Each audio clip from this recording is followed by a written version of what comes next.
Well, welcome. And Asyia Kazmi is with me today. She's going to be a judge at the Digital Inclusion Challenge, and Convergence.Tech is thrilled to have Asyia with us today.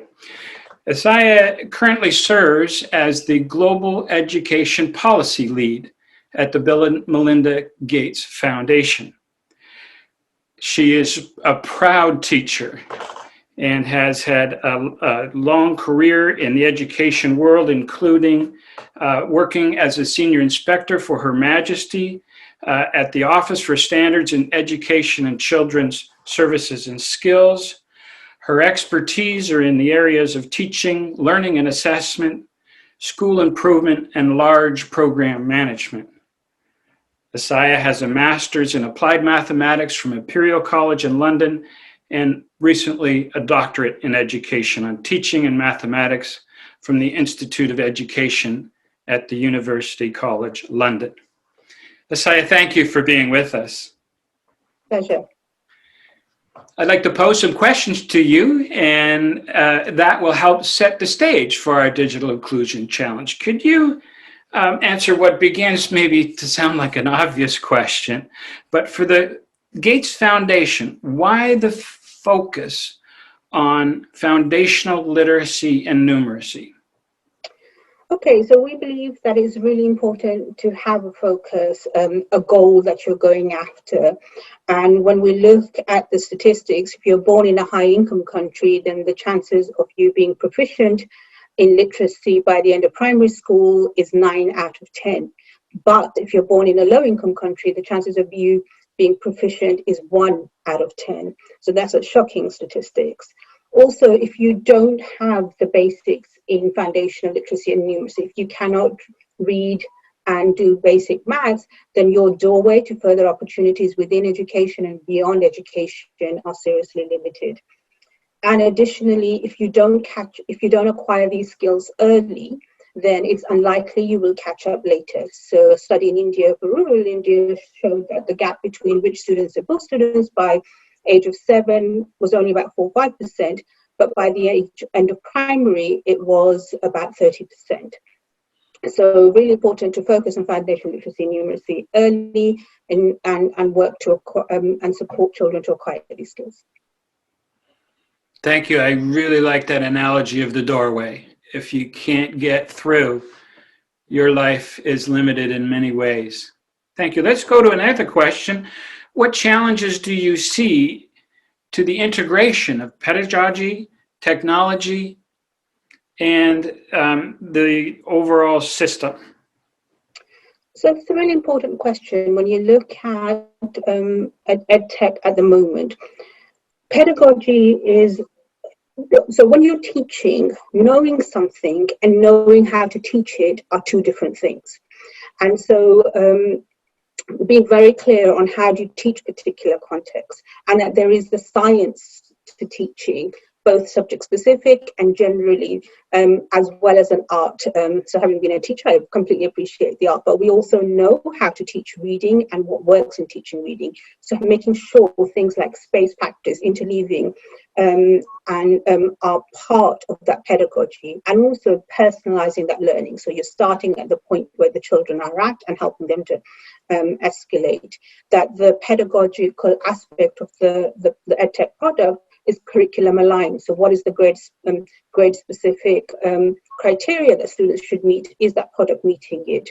And an understanding of progression within that curriculum alignment. So for example, I was a maths teacher. If I'm going to teach how to solve algebraic equations like 2x plus 3 equals 1, there are prerequisites that I need to know, my students know, before I can teach it. So technology, taking that on board, and things like language of instruction. What are the languages my students speaking, and what's the language that I communicate with them? Then we go to technology. So there's obviously the infrastructure aspect, connectivity, hardware, but there's also how do you, if you think about who was your bestest teacher, what was those skills that they had, and can the technology aspect take some of those teaching specific skills and put them in there. And the way I describe it is the O moment. So when a student would come to me and say, I don't get this, and I'd be like, you're going to say, oh, in a minute. So knowing what mistakes were likely that they would make, can we have technology understand those particular errors and program for it? And can we have the technology doing things like learning in the background of what the common errors are, making sure they know the assessment puts them where I'm at and take it forward.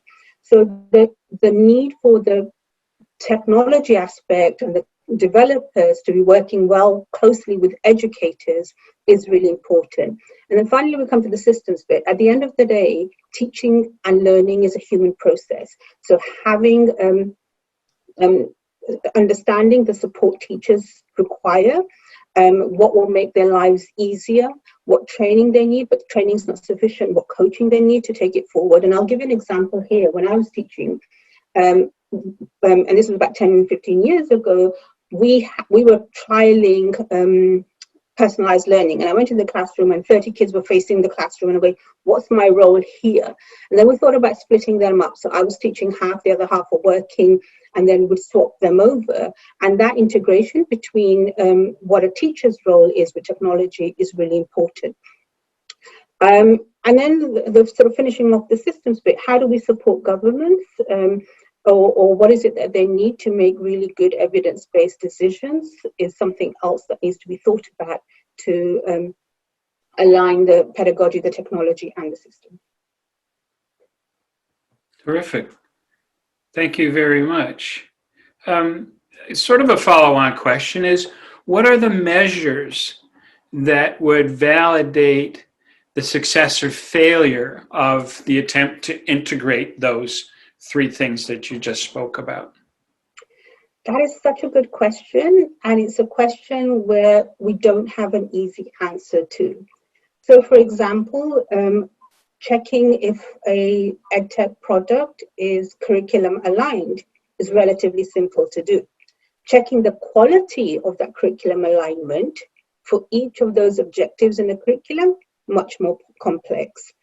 On the infrastructure aspect, checking whether the product fits into the context of where it needs to be used. So connectivity, being able to be online, the demands, the hardware demands, and the sort of memory demands, relatively easy to do. But to check, is that product improving? Is it sort of personalizing learning to the point that I'm at? Much more complex to do. And so there's a lot of questions to ask of a product.